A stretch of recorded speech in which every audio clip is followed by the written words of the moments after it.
कैसे हैं आप लोग? आई होप आप सब अच्छे होंगे और मैं आकाश आप सभी का स्वागत करता हूं आपके अपने YouTube channel AKS star classes में। तो बच्चों, आज का क्लास काफी इंपॉर्टेंट होने वाला है क्योंकि आज हम कूलॉम के नियम से संबंधित एक पॉइंट और प्रिंसिपल ऑफ सुपरपोजिशन यानी अध्यारोपण का सिद्धांत पढ़ने वाले हैं।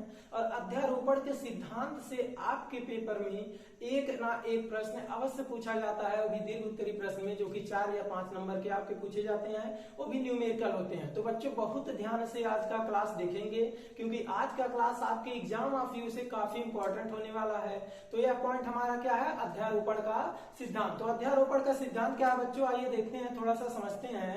तो पहली बार आप जान लीजिए, अगर कोई बच्चा इस चैनल पे पहली बार आया है तो चैनल को जरूर सब्सक्राइब कर लेगा और बेल आइकन को जरूर प्रेस कर लेंगे, क्योंकि बहुत से बच्चे चैनल सब्सक्राइब तो कर लिए लेकिन बेल आइकन प्रेस नहीं किए हैं, जिससे उनके पास चैनल क्लास का नोटिफिकेशन नहीं पहुंच पाता है। इस वजह से जो आपके बगल में जो घंटा है उसको जरूर दबा देंगे और क्लिक करेंगे ऊपर वाले, ताकि बेल आइकन पूरी तरह से ओपन हो सके और क्लास का नोटिफिकेशन आपके पास पहुंच जाए। तो बच्चों, आज शुरू करने वाले हैं प्रिंसिपल ऑफ सुपरपोजिशन और देखेंगे क्या प्रिंसिपल ऑफ सुपरपोजिशन में अध्यारोपण का सिद्धांत यह होता क्या है।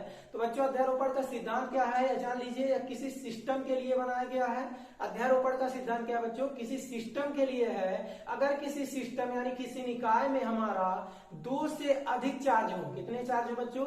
2 से अधिक चार्ज हो, यानी अगर किसी निकाय में 2 से अधिक आवेश हो, 3 हो, 4 हो, 5 हो, 6 हो या न हो, कितने भी आवेश हो, तो उस कंडीशन में हम किसी एक आवेश पर देखेंगे तो सभी आवेश उस पर फोर्स लगाएंगे और इस फोर्स का मान कितना होगा? तो इस फोर्स का मान सभी आवेशों द्वारा इस पे लगाए गए बलों के वेक्टर योग के बराबर होगा बच्चों। तो यही पॉइंट है आपका अध्यारोपण का सिद्धांत। जैसे आप एग्जांपल के तौर पे देख सकते हैं, क्या किसी मान लीजिए कहीं इंटर कॉलेज में या बड़े इंटर कॉलेज में अगर पढ़े होंगे तो क्लास में मान लीजिए कुछ बच्चे हैं, मान लीजिए कल्पना करें 25 बच्चे हैं, तो 25 बच्चे जो होंगे आपके पास चार्ज हैं अलग अलग। और अगर मान लीजिए कहीं बाई चांस किसी एक बच्चे से सभी से झगड़ा हो गया तो सभी बच्चे को क्या करेंगे? लतियाएंगे, यानी सभी बच्चे को क्या करेंगे? पीटेंगे। तो प्रिंसिपल ऑफ सुपरपोजिशन के अनुसार इस एक बच्चे पे जो टोटल फोर्स होगा वह टोटल फोर्स इन सभी के द्वारा यानी 24 बच्चों द्वारा लगाए गए बलों के अलग अलग वेक्टर योग के बराबर होगा। वेक्टर योग का मतलब क्या बच्चों? डायरेक्शन का विशेष ध्यान रखेंगे। कहीं एक मिला भुवना मार रहा है तो कौन मिला पेटे मार रहा है, ठीक है ना? तो मतलब मिला पीटिया पीट रहा, तो डायरेक्शन को भी विशेष ध्यान में रखेंगे। तो आइए समझते हैं प्रिंसिपल ऑफ सुपरपोजिशन क्या है। तो प्रिंसिपल ऑफ सुपरपोजिशन एक निकाय के लिए होगा जिसमें हमारे 2 से अधिक चार्ज होंगे और वह सभी चार्ज किसी एक चार्ज पे फोर्स लगाएंगे, तो हम देखेंगे उस एक चार्ज पर कितना हमारा फोर्स होगा, वह फोर्स कितना होगा और कैसे ज्ञात करेंगे। यही पॉइंट हमारा होता है प्रिंसिपल ऑफ सुपरपोजिशन यानी अध्यारोपण का सिद्धांत, और इसको हम बहुल आवेशों के कारण भी बल कहते हैं। तो आइए देखते हैं बच्चों अध्यारोपण का सिद्धांत है क्या। यहाँ देख सकते हैं क्या अध्यारोपण का सिद्धांत। यदि किसी निकाय में अनेक आवेश हो, बच्चों ध्यान से देखेंगे, यदि किसी निकाय में अनेक आवेश हो, यानी कोई हमारा सिस्टम है यानी कोई निकाय है जिसमें अनेक आवेश हो, 2 से अधिक हो, तो उसमें से किसी एक आवेश पर बल, जैसे हमने बताया बच्चों, अगर किसी कक्षा में 25 बच्चे हैं तो किसी एक बच्चे को मान लो 24 मिल के पीट रहे हैं, तो किसी एक पे जो बल होगा अन्य आवेशों के कारण अलग अलग बलों के, ध्यान से समझेंगे बच्चों, अलग अलग बलों के वेक्टर योग के बराबर होता है। किसके बराबर होता है बच्चों? वेक्टर योग के बराबर होता है। इसे अध्यारोपण का सिद्धांत कहते हैं। अलग अलग वेक्टर योग का मतलब बच्चों डायरेक्शन को विशेष ध्यान में रखेंगे। ऐसा नहीं कि पहला 5 न्यूटन ईस्ट से लगा रहा है, दूसरा 10 न्यूटन वेस्ट से लगा रहा है, तो इस कंडीशन में 10 न्यूटन बल लगेगा, ऐसा नहीं होगा। डायरेक्शन विशेष ध्यान में रखेंगे बच्चों। अगर डायरेक्शन नहीं देखेंगे तो यह नियम वेक्टर योग जो कहा है वह गलत सिद्ध हो जाएगा। इसलिए हम लोग वेक्टर योग के क्या होगा? बराबर। फिर से देखेंगे बच्चों, यदि किसी निकाय में अनेक आवेश हो, यदि कोई सिस्टम है, कोई निकाय है, उसमें अनेक आवेश हो, तो उनमें से किसी एक आवेश पर बल, आइए एग्जांपल देते हैं। जैसे यहाँ मान लीजिए हमारा बोर्ड है या एक हमारा निकाय है और इस निकाय में हम देख रहे हैं 4 आवेश हैं। कितने आवेश हैं बच्चों? 4 आवेश, Q1, Q2, Q3 और Q4। तो किसी एक आवेश यानी Q1 पर किसी एक आवेश यानी Q1 पर किसी एक आवेश पर बल यानी इस पे जो बल होगा तो हम देखेंगे अन्य आवेशों के कारण अलग अलग बलों के वेक्टर योग के बराबर होता है। कैसे? जैसे पहला फोर्स है, पहला आवेश है तो दूसरा भी इस पे बल लगाएगा, तीसरा आवेश है इसे भी इस पे बल लगाएगा, चौथा आवेश है भी इस पे बल लगाएगा। यानी 2-3 चार्ज मिलके इस चार्ज को ऊपर अकेले फोर्स लगा रहे हैं, लेकिन डायरेक्शन सभी का डिफरेंट होगा। ऐसा नहीं कि यह इधर से बल लगा रहा है तो ये भी इधर से बल लगाएगा, नहीं बच्चों। इधर से बल लगा रहा है तो यह इधर से बल लगा रहा है और यह है इधर से, यानी सभी के डायरेक्शन भिन्न है। तो इन सभी द्वारा इस आवेश पर इसके द्वारा इस आवेश पर जो बल लग रहा है उन बलों के वेक्टर योग के बराबर होगा क्या? इस आवेश पर परिणामी बल। कैसे बच्चों? आइए देख सकते हैं हम। जैसे मान लीजिए Q1 पर अगर हमें फोर्स निकालना हो तो अध्यारोपण का सिद्धांत क्या कहता है? F नेट ऑन Q1 यानी F नेट यानी परिणामी जो बल है यानी रिजल्टेंट जो फोर्स है ऑन Q1 यानी Q1 पर वह कितना होगा बच्चों? तो F12 हमने कूलॉम के नियम का सदिश रूप बताया था, इसका अर्थ अच्छे से समझाया था। क्या? पहले आवेश पर दूसरे द्वारा लगाया गया बल, पहले आवेश पर तीसरे आवेश द्वारा लगाया गया, पहले आवेश पे चौथे आवेश द्वारा लगाया गया बल। तो यहाँ देख रहे हैं पहला आवेश है दूसरा आवेश बल लगाएगा, पहला आवेश है तीसरा आवेश बल लगाएगा, पहला आवेश है चौथा आवेश बल लगाएगा, यानी सभी इस पे बल लगाएंगे। तो यहाँ ऊपर वेक्टर लगा दिया गया है यानी जो दिशा को बता रहा है, यानी यह एक सदिश राशि है। तो Q1 पे जो नेट बल है यानी नेट फोर्स जो है उन सभी आवेशों द्वारा अलग अलग लगाए गए बलों के वेक्टर योग के क्या है बच्चों? बराबर है। यानी वेक्टर योग के क्या है? बराबर है। किस पर? Q1 पर लगाया गया बल। तो यही हमारा है अध्यारोपण का सिद्धांत। यानी किसी निकाय में बहुत सारे आवेश हों तो किसी एक आवेश पर सभी के द्वारा लगाए गए बलों का वेक्टर योग ही उस पे लगाए गए कुल परिणामी योग के क्या होता है? बराबर होता है। यही हमारा है क्या बच्चों? अध्यारोपण का सिद्धांत। यहाँ देख सकते हैं आप F1 वेक्टर का वेक्टर F12 का क्या अर्थ है बच्चों? तो 1/4πε0 Q1 Q2 अपन R12 का होल स्क्वायर, R12 का स्क्वायर यहाँ समझिएगा, सॉरी बच्चों फिर से देखेंगे। Vector F12 is equal to 1/4πε0 Q1 Q2 अपन R12 का स्क्वायर इंटू R21 कैप। बहुत अच्छे से बता दे कूलॉम के नियम में बच्चों। यहाँ पे जो पहले आवेश पे दूसरे द्वारा जो बल लग रहा है कितना लग रहा है? 1/4πε0 Q1 Q2 अपन यहाँ से बीच की दूरी कितनी है बच्चों? R12, तो इसलिए हमने कह दिया R12 का स्क्वायर। अब हम डायरेक्शन के लिए बताए थे कौन सा दिशा आता है, वह कौन है? R21 पर। क्या बच्चों बहुत ध्यान से देखेंगे, यहाँ 1-2 होगा तो यहाँ क्या होंगे? 2-1 होंगे। मतलब जो इस बल की दिशा होगी वह दूसरे आवेश से पहले आवेश की तरफ होगी। कैसे देख सकते हैं आप? आवेश दूसरा आवेश पहला, तो दूसरा बल लगा रहा है पहले की ओर। कौन बल लगा रहा है? दूसरा पहले पे बल लगा रहा है, तो दिशा दूसरे से किसके तरफ होगी बच्चों? पहले की तरफ। इसका परिमाण तो एक होता है लेकिन यह दिशा बताने का कार्य करता है, इसलिए यह बल जो हो गया वेक्टर फॉर्म में हो गया। और यह क्या बता रहा है? दिशा। दिशा कहाँ होगा बच्चों? दूसरे आवेश से पहले आवेश की तरफ होगा। और इतना बात याद रखेंगे कि जो इसका डायरेक्शन होता है वह इन दोनों आवेशों को मिलाने वाली रेखा के अनुदिश होता है, चाहे तो अंदर होगा चाहे तो बाहर। दूसरे आवेश से पहले आवेश की तरफ अगर हम कह रहे हैं सेम चार्ज है तो यह इनको मिलाने वाली रेखा के अनुदिश होगा। किधर? दूसरे आवेश से पहले आवेश की तरफ, यानी इस लाइन के अनुदिश होगा यह फोर्स। आई होप इस पॉइंट को आप लोग समझे होंगे। इसी प्रकार तीसरा आवेश पहले पे बल लगा रहा है तो इसका काम सदिश हो गया 3-1 यानी R3-1। इसका मतलब क्या? बल तो इतना लग रहा है लेकिन जो दिशा है वह तीसरे आवेश से पहले आवेश की तरफ है। तीसरे आवेश से बच्चों पहले आवेश की तरफ। तो थोड़ा सा इसको आप समझ लेंगे। यहाँ जो डायरेक्शन है वह दूसरे आवेश से पहले आवेश की तरफ, यहाँ जो डायरेक्शन है पतीसरे आवेश से पहले आवेश की तरफ। इसी प्रकार यहाँ पे अगर हम कहें F वेक्टर F14 तो बल तो इतना लग रहा है लेकिन दिशा किधर है बच्चों? तो चौथे आवेश से पहले आवेश की तरफ। तो आई होप इस पॉइंट को समझे होंगे। यही पॉइंट हमारा है अध्यारोपण का सिद्धांत। यहाँ आप नोट में एक पॉइंट देख सकते हैं, यदि दो बल F1 व F2 थीटा कोण पर हो तो उनका परिणामी बल कितना होता है बच्चों? F बराबर √F1 square plus F2 square plus 2F1 F2 cos theta. यहाँ थीटा क्या है? इन दोनों बलों के बीच का कोण है बच्चों। यह कैसे लिखा गया है? तो अच्छा 11 में आप लोग वेक्टर पढ़े होंगे तो वहां देखे होंगे जब दो वेक्टर राशियां यानी दो सदिश राशियां एक दूसरे से थीटा कोण पर झुके होते हैं तो उस कंडीशन में उनका जो रिजल्टेंट होता है यानी परिणामी होता है वह होता है √A² + B² + 2AB cos cos theta. तो यहाँ ए क्या है, पहला फोर्स है, बी क्या है, दूसरा फोर्स है, थीटा क्या है, इन दोनों के बीच का कोण है। इस कंडीशन में इनका परिणामी बल होगा F बराबर √F1² plus F2² plus 2F1 F2 cos theta. अगर इस पॉइंट को नहीं याद रखेंगे तो इससे रिलेटेड आप न्यूमेरिकल हल नहीं कर पाएंगे, तो इस पॉइंट को आप जरूर याद रखेंगे। आई होप आप लोग अध्यारोपण का सिद्धांत पूरी तरह से समझे होंगे। अब आता है बारी इस अध्यारोपण के सिद्धांत से संबंधित जो इंपॉर्टेंट न्यूमेरिकल है हमारे, वह न्यूमेरिकल किस प्रकार से हल होंगे। आते हैं अगले स्लाइड में, हम कुछ एग्जांपल लेते हैं। तो बच्चों चलते हैं हम अपने नए स्लाइड में। तो आ चुके हैं हम लोग अपने नए स्लाइड पर, और इस स्लाइड में हम लोग अध्यारोपण के सिद्धांत से संबंधित कुछ इंपॉर्टेंट प्रश्न लिए हैं जो कि आपके एग्जाम में कई बार पूछे गए हैं बच्चों। तो जितने भी प्रश्न यहाँ के हैं बहुत ही मोस्ट इंपॉर्टेंट प्रश्न हैं जो आपके एग्जाम में डायरेक्ट 4 या 5 नंबर में पूछे गए हैं। तो आइए देखते हैं प्रिंसिपल ऑफ सुपरपोजिशन यानी अध्यारोपण के सिद्धांत से संबंधित कुछ प्रश्न यहाँ लिए गए हैं। तो आइए देखते हैं पहला प्रश्न, उसके बाद देखेंगे दूसरा प्रश्न, फिर नेक्स्ट स्लाइड में भी हम 2 प्रश्न लिए हैं जो कई बार एग्जाम में पूछे गए हैं। तो यहाँ देख सकते हैं बच्चों पहला प्रश्न क्या है, क्या रहा, 2 बिंदु आवेश परस्पोरी तथा प्लस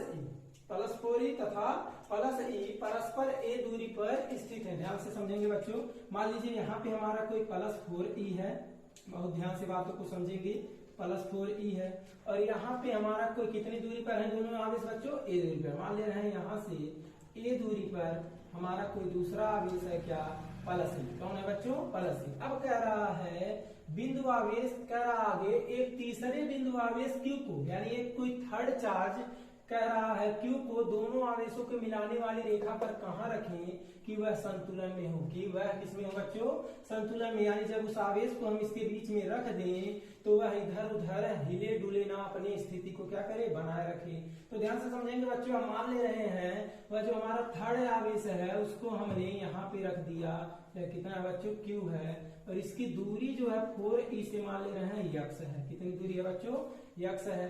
तो यह दूरी कितनी बचेगी, तो यह दूरी बचेगी हमारी, पूरी दूरी कितनी थी बच्चों, a थी। तो a में से यह x कम हो जाएगा तो यह बचेगा हमारा कितना, a - x। अब प्रश्न में कह दिया है क्या, यह हमारा Q संतुलन में होना चाहिए। यह कब संतुलन में होगा, तो आप ध्यान देंगे यह भी इस पे फोर्स लगाएगा और यह भी इस पे क्या करेगा, फोर्स लगाएगा। क्योंकि हमने अभी जस्ट पढ़ा यदि किसी निकाय में अनेक आवेश हों तो उस कंडीशन में किसी एक आवेश पर सभी क्या करेंगे, बल लगाएंगे। तो जब सभी बल लगाएंगे तो यह भी इस पे बल, अब इसमें इस निकाय है, मान लो एक सिस्टम है तो इसमें कितने आवेश हैं, 3 आवेश। यह भी अब इस पे बल लगाएगा, यह भी इस पे बल लगाएगा। तो यह कब संतुलन में होगा, जब यह जितना बल लगाए उतना बल ये भी क्या कर दे, लगा दे। यानी मान ले रहे हैं इसके द्वारा जो फोर्स लगाया जा रहा Q पे वह F1 है। इसकी दिशा किधर होगी बच्चों, इधर होगी। Q कैसे होगी, ध्यान से समझेंगे। यह प्लस है, ये भी प्लस, तो यह उसको क्या करेगा, प्रतिकर्षित। और ये प्लस ही है, इसके द्वारा भी इस पे बल लगाएगा तो ये भी प्लस है, ये भी प्लस, ये भी प्रतिकर्षित करेगा। तो इसके द्वारा जो बल लग रहा है इस पे, इसको मान ले रहे हैं कितना बच्चों, F2। यदि हमारा Q संतुलन में होगा, ध्यान से समझेंगे बच्चों, यदि Q संतुलन में होगा, किसमें होगा बच्चों, संतुलन में होगा, तो इस कंडीशन में क्या होगा, थोड़ा सोचिएगा, दोनों बल आपस में क्या होंगे बच्चों, बराबर होंगे। दोनों बल आपस में क्या होंगे, बराबर। यानी जितना बल यह उधर लगा रहा है उतना बल यह इधर लगा दे तो इस आवेश को दोनों क्या कर देंगे, संतुलित। नहीं तो ये इधर जाएगा, नहीं तो वह उधर जाएगा। तो आइए निकालते हैं, F1 बराबर F2 जब होंगे तो हमारा आवेश Q किसमें होगा, संतुलन में। तो F1 कैसे निकालेंगे बच्चों, 1/4πε0 Q1 यहाँ पे कितना है बच्चों, 4e। Q2 कितना है बच्चों, Q अपन r², इनके बीच की दूरी कितनी है बच्चों, x² हो जाएगा, बराबर F2 1/4πε0 Q1 का मान कितना है बच्चों, +e। Q2 का मान कितना है बच्चों, यहाँ पे Q बटे r², r यहाँ दूरी कितनी है बच्चों, a - x का होल स्क्वायर। जिनको नहीं समझ में आया है तो याद रखेंगे, सूत्र हमारा कूलॉम का नियम था, 1/4πε0 Q1 Q2 अपान r², या दो आवेशों के बीच लगने वाला क्या था, बल था। तो यहाँ पे दो आवेश है हमारा 4e और कितना है Q, तो इनके बीच लगने वाला बल 1/4πε0 Q1 का मान 4e, Q2 का मान Q अपान r², या r जो इनके बीच की दूरी होती है, तो यहाँ दूरी x था तो हो गया कितना, x²। यहाँ इनके बीच फोर्स हो गया 1/4πε0। Q1 का मान है यहाँ पे बच्चों +e और Q2 का मान है बच्चों यहाँ पे कितना, Q बटे r² होता है इनके बीच की दूरी। तो इनके बीच की दूरी कितनी है, a - x, तो a - x का होल स्क्वायर। आई होप इस पॉइंट को समझे होंगे। आइए इनको हल करते हैं, बहुत ध्यान से समझेंगे। 1/4πε0 कैंसिल, Q से Q कैंसिल, E से E कैंसिल, तो कितना बचा बच्चों, 4/x² बराबर 1/a माइनस एक्स का होल स्क्वायर। आई होप इस प्रश्न को आप समझे होंगे यहाँ तक। अब थोड़ा सा देखिए, इसको हम लिख सकते हैं 2/x का पूरे का होल स्क्वायर, और इसको लिख सकते हैं 1/1 माइनस एक्स पूरे का होल स्क्वायर। क्यों? एक पे स्क्वायर एक ही होगा, a माइनस एक्स का स्क्वायर तो यही वैल्यू मिलेगा। यहाँ 2 पे स्क्वायर 4 हो जाएगा, x पे स्क्वायर कितना हो जाएगा बच्चों? x square. स्क्वायर से स्क्वायर कैंसिल, तो हमारे पास यहाँ मिलेंगे कितना? 2/x बराबर कितना बच्चों? 1/1 a माइनस एक्स, यही वैल्यू मिलेगा। यहाँ से तिर्यक गुणा कर लीजिए, तो यहाँ हो जाएंगे 2a माइनस 2x बराबर कितना हो जाएगा बच्चों? x। 2x को उधर भेजेंगे तो हो जाएगा x माइनस उधर जाएगा बच्चों प्लस 2x, यानी 2a is equal to 3x, यानी 3 गुणे में बटे आ जाएंगे, यानी कि x बराबर 2/3। यानी अगर हम इस तीसरे आवेश को +4e से 2/3a की दूरी पर रख दें तो यह हमारा आवेश किसमें होगा बच्चों? संतुलन में होगा। लिखेंगे कैसे? कह देंगे अर्थात 4e से +4e से 2/3a दूरी पर तीसरे आवेश Q को ध्यान से समझेंगे बच्चों, यहाँ पे तीसरे आवेश Q को रखने से वह संतुलन में होगा। ध्यान से समझेंगे बच्चों, वह संतुलन में होगा। आई होप इस प्रश्न को आप बहुत ही अच्छी तरीके से समझे होंगे। अगर नहीं समझे हैं तो एक बार खुद प्रैक्टिस कीजिएगा और इस कॉन्सेप्ट को आप क्लियर कीजिएगा, क्योंकि बहुत ही इंपॉर्टेंट प्रश्न है। आई होप इस प्रश्न को समझे होंगे। अब आते हैं यहाँ पे हम दूसरे प्रश्न में। अब देखते हैं दूसरा प्रश्न क्या है बच्चों। अगर नहीं समझे हो तो लिख लीजिएगा, अच्छे से इसको आप सॉल्व कीजिएगा। अब आते हैं इसका सेकंड क्वेश्चन। तो सेकंड क्वेश्चन क्या है बच्चों? ध्यान से देखते हैं सेकंड क्वेश्चन क्या है यहाँ पे। तो आप सेकंड क्वेश्चन को देखेंगे बहुत ध्यान से। दूसरा जो क्वेश्चन है ये भी काफी इंपॉर्टेंट है, पेपर में कई बार ये भी पूछा गया बच्चों। यहाँ पे जो हम 4 प्रश्न लिए हैं अध्ययन ऊपर के सिद्धांत से, चारों मोस्ट इंपॉर्टेंट प्रश्न हैं। चारों में से जरूर पेपर में कोई ना कोई एक प्रश्न जरूर पूछता है। तो आइए देखते हैं सेकंड क्वेश्चन क्या कह रहा है। भुजा ए वाले वर्ग के चारों कोणों ABCD में से प्रत्येक पर आवेश Q रखा गया है। आइए देखते हैं हम वर्ग होता क्या है। तो ए भुजा वाला वर्ग है, तो हम जानते हैं वर्ग की प्रत्येक भुजा आपस में क्या होती है बच्चों? बराबर होती है। तो यहाँ पे पहला आवेश हमारा क्या है? इसका नामकरण देखिए, इसका भुजा कितना बच्चों? A, इसका भी भुजा A हो जाएगा, ये भी कितना हो जाएगा? A भी कितना हो जाएगा? A। अब कह रहा है चारों कोणों ABCD पर, यानी मान लीजिए A है या B है या C है या क्या बच्चों? D है। कह रहा है इसे प्रत्येक पर आवेश Q रखा है, यानी यहाँ पे भी आवेश हमारा Q रखा है, यहाँ पर भी Q रखा है, यहाँ पर भी Q रखा है और यहाँ पर भी Q रखा है। ध्यान से समझेंगे बच्चों, चारों कोणों पर आवेश Q क्या हुआ है? रखा हुआ है। आपको स्पष्ट नहीं हो रहा होगा तो और स्पष्ट हम करते हैं इसको। यानी यहाँ पर भी Q आवेश है, यहाँ पर भी Q आवेश है, यहाँ पर भी Q आवेश है और यहाँ पर भी Q आवेश है। अब ध्यान देंगे बच्चों, कह रहा है बिंदु D पर रखे आवेश पर लगने वाला बल ज्ञात कीजिए। यानी यहाँ जो बिंदु D है इस पर कितना बल लगेगा? तो बहुत ध्यान से देखेंगे बच्चों। अब इस आवेश पर ये भी बल लगाएगा, ये भी बल लगाएगा, ये भी बल लगाएगा, क्योंकि यह निकाय है और इस निकाय में अनेक आवेश हैं। तो किसी एक आवेश पर जो बल लगेगा इन सभी द्वारा लगाए गए बलों के वेक्टर योग के क्या होगा बच्चों? बराबर होगा, क्योंकि अभी हमने जस्ट देखा ध्रुवपट का सिद्धांत। तो पहला मान लीजिए इस पे बल लगा रहा है, अब ये भी प्लस को प्रतिकर्षित करेगा। इसका मान हमने मान लिया कितना? FAD, यानी A पर कौन बल लगा रहा है बच्चों? सॉरी बच्चों, यहाँ पे FDA, यानी यहाँ D वाले पे कौन बल लगा रहा है? A वाला लगा रहा है। अब यहाँ D वाले पे कौन बल लगाएगा? C वाला भी लगाएगा, यानी FDC। और देखिए ये भी बल लगाएगा, यानी B वाला भी बल लगाएगा इस पे। तो यह कितना होगा बच्चों? FDB। यानी बहुत ध्यान से समझेंगे, इस आवेश पर तीनों आवेश क्या किए? फोर्स लगाएं। जो इस D वाले पे आवेश A वाला लगाया तो कितना लगाया? FDA। डायरेक्शन कहाँ है? इधर है नीचे की तरफ, क्योंकि यह प्रतिकर्षित करेगा। यह बल लगा रहा है इधर और यह बल लगा रहा है इधर।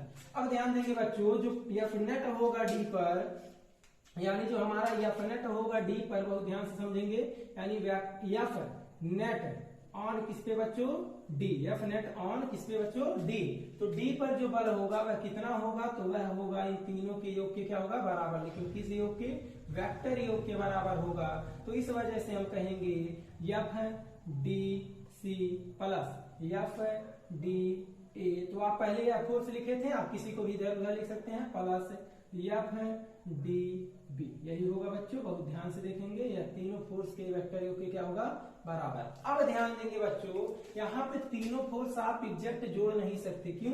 क्योंकि यहाँ देख रहे हैं अगर आप बहुत ध्यान से, तो यह दोनों एक दूसरे के लंबवत हैं। यह दोनों कैसे हैं बच्चों, एक दूसरे के लंबवत हैं। तो जब यह पहला इस पे फोर्स लगाएगा, दूसरा इस पे लगाएगा, तो यह दोनों चार्ज या इधर फोर्स लगा के इसको भेजने का प्रयत्न करेगा, या इधर फोर्स लगाएगा यानी नीचे की तरफ भेजने का प्रयत्न करेगा। तो कभी दो वेक्टर राशियां अगर लंबवत होते हैं तो इनका परिणामी इनके बीच में आता है। कहाँ था बच्चों, इनके बीच में आता है। मतलब क्या, पहले हमें इन दोनों का परिणामी निकालना होगा, उसके बाद मान लीजिए इन दोनों का परिणामी एफ डैश है। कितना बच्चों, एफ डैश। अब देखिए इन दोनों का परिणामी एफ डैश इधर और इसके कारण भी बल इधर, तो इन दोनों जब दो वेक्टर एक ही दिशा में होते हैं तो उनको डायरेक्ट हम क्या कर लेते हैं, जोड़ लेते हैं। यानी जो आपका एफ नेट ऑन डी होगा बच्चों, बहुत ध्यान से समझेंगे, vector F net on D जो होगा यानी डी पर वह कितना होगा बच्चों, वह होगा vector F D B plus vector F dash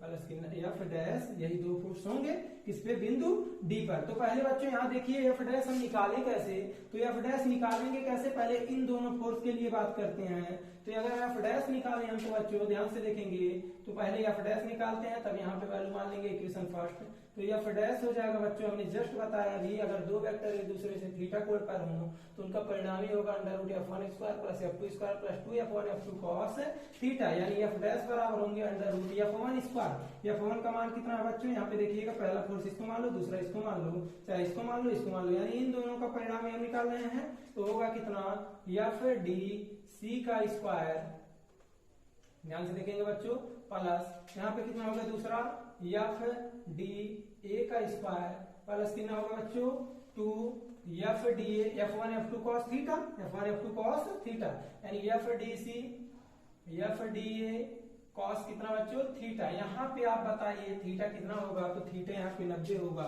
क्योंकि इन दोनों, यह दोनों एक दूसरे के कैसे हैं बच्चों, लंबवत हैं। तो कॉस 90 अंश का मान होता है 0, इस वजह से पूरी राशि आपकी 0 हो जाएगी और बचेगा कितना, एफ डैश बराबर under root F D C का square plus F D A का स्क्वायर। और बच्चों ध्यान से देखेंगे, यहाँ पे आवेश भी सेम है, दूरी भी सेम है, आवेश भी सेम है, दूरी भी सेम है, यह दोनों बल आपस में क्या होंगे, बराबर होंगे। यानी यहाँ पे जो एफ डी सी और एफ डी ए है, यह दोनों आपस में बराबर होंगे। मानिए कितना है बच्चों, एफ है, तो यह हो जाएगा कितना, एफ डैश बराबर under root F square plus F square, यानी F dash is equal to under root 2f square, यानी F dash is equal to, यह बाहर हो जाएगा करड़ी में 2, यानी एफ डैश का मान आ गया कितना बच्चों, करड़ी में 2, यानी इन दोनों का जो परिणामी बल हो गया कितना हो गया बच्चों, एफ रूट 2। यानी अब हम कहेंगे एफ नेट ऑन डी, यानी समीकरण 1 में जब रखेंगे,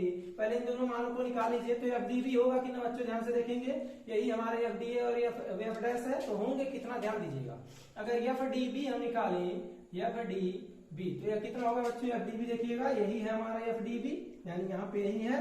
तो एफ डी बी एफ बराबर कितना होगा, 1/4 pi epsilon not Q1, Q1 का भी मान Q है और Q2 का भी मान क्या है, Q है, तो Q इंटू Q स्क्वायर बटे होता है R स्क्वायर, यानी इनके बीच की दूरी।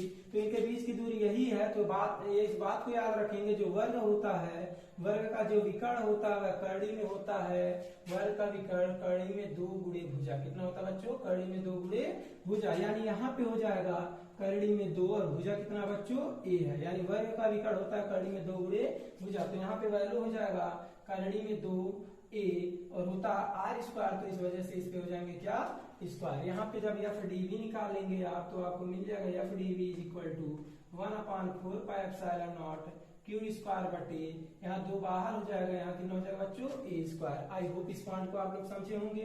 यहाँ पे अगर एफ डैश निकालें, तो एफ डैश कितना होगा बच्चों, एफ का मान कितना होगा, बहुत ध्यान से देखेंगे, या देखेंगे ध्यान से, जो आवेश सभी तो बराबर हैं, इनकी दूरियां भी आपस में बराबर हैं, तो एफ डी हो जाएगा हमारा 1/4 पाई एप्सिलॉन नॉट Q1 भी Q है, Q2 भी Q है, Q स्क्वायर बटे a स्क्वायर, क्योंकि हर आवेश के बीच की दूरी कितनी है, a है, बटे क्या होगा बच्चों, यहाँ देखिए करड़ी में 2 है, तो करड़ी में हो जाएगा 2, एफ डैश आ गए और क्या आ गया बच्चों, एफ डी बी।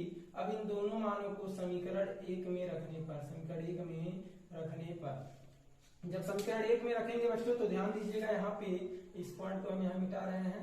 समीकरण 1 यही है हमारा, तो एफ नेट ऑन डी हो जाएगा बच्चों, एफ नेट ऑन डी कितना होगा बच्चों, ध्यान से देखेंगे यहाँ पे देखिए दोनों वैल्यू सेम है, तो यहाँ पे वैल्यू जब हम लिखेंगे एफ नेट ऑन डी बराबर, यहाँ देखिएगा 1/4 pi epsilon not, 1/4 pi epsilon not कितना होगा बच्चों, क्यू स्क्वायर बटे ए स्क्वायर इंटू क्या है बच्चों, करड़ी में 2 है, यहाँ पे कितना है करड़ी में 2, यानी करड़ी में 2 प्लस क्या होगा बच्चों, यहाँ पे एफ देखो प्लस है एफ डैश सॉरी बच्चों हमने लिख दिया किसका मान, पहले इसका मान यहाँ पे लिख दिए हैं हम, ध्यान देंगे थोड़ा सा, पहले किसका मान लिख दिए हैं, यहाँ लिखना चाहिए था एफ डीवी का, लेकिन किसका लिख दिए एफ डैश का, कोई दिक्कत नहीं, प्लस इसका लिख दे रहे हैं, कितना मान है 1/4 पाई एप्सिलॉन नॉट, कितना वैल्यू है बच्चों, यहाँ पे देखेंगे क्यू स्क्वायर बटे 2a स्क्वायर, तो यहाँ पे अब वैल्यू कितना हो जाएगा बच्चों, वैल्यू हो जाएगा 1/4 pi epsilon not Q square, A square common है तो 1/4 पाई एप्सिलॉन नॉट, ध्यान से देखेंगे क्यू स्क्वायर बटे ए स्क्वायर, यहाँ भी क्यू स्क्वायर बटे ए स्क्वायर, क्यू स्क्वायर बटे ए स्क्वायर कॉमन लेंगे तो बचेगा कितना, यहाँ बचेगा √2 प्लस यहाँ बचेगा 1/2, और यही हमारा परिणामी बल हो जाएगा किस पे, इस बिंदु डी पर। तो बहुत ध्यान से समझेंगे बच्चों एक बार फिर से इस पूरे प्रश्न को। यहाँ मान लीजिए जो हमारा आवेश था बिंदु डी पर बल जो पूछा है, तो सी भी इस पे बल लगाएगा या बी सी, ए भी बल लगाएगा एफ डी, ए इनका परिणामी हमने निकाल दिया। यहाँ देखिए बी भी पर बल लगाएगा तो इसको मानिए एफ डी बी, तो ऑन डी पे जो डी पर नेट फोर्स होगा वह इतना होगा, तो इन दोनों को देखें एक दूसरे के लंबवत है, तो पहले इनका परिणामी निकालिए कितना आ गया F√2, उसके बाद यहाँ देखें हमारा जो एफ नेट डी है तो यह कितना बच्चों, इन दोनों का परिणामी हमने मान लिया कितना एफ डैश, और प्लस क्या बच्चों एफ डी बी, तो एफ डी बी हमने निकाला कितना आ गया है 1/4 pi epsilon not Q square upon 2a square, यानी एफ डी बी कितना आ गया क्यू स्क्वायर बटे 2a स्क्वायर, और यहाँ एफ डैश कितना आ गया 1/4 pi epsilon not Q square upon A square into √2, इन दोनों को वैल्यू को यहाँ पे हम रख दिए, जो कॉमन था कॉमन ले लिए, यही हमारा आ गया आंसर। यानी इस डी पर कितना फोर्स लगेगा 1/4 pi epsilon not Q square upon A square √2 plus 1/2। I hope यह दोनों प्रश्न आप लोग समझे हैं, अगर नहीं समझे होंगे तो जरूर इस प्रश्न को आप ट्राई करेंगे। आज बढ़ते हैं नेक्स्ट स्लाइड पे और देखते हैं 2 प्रश्न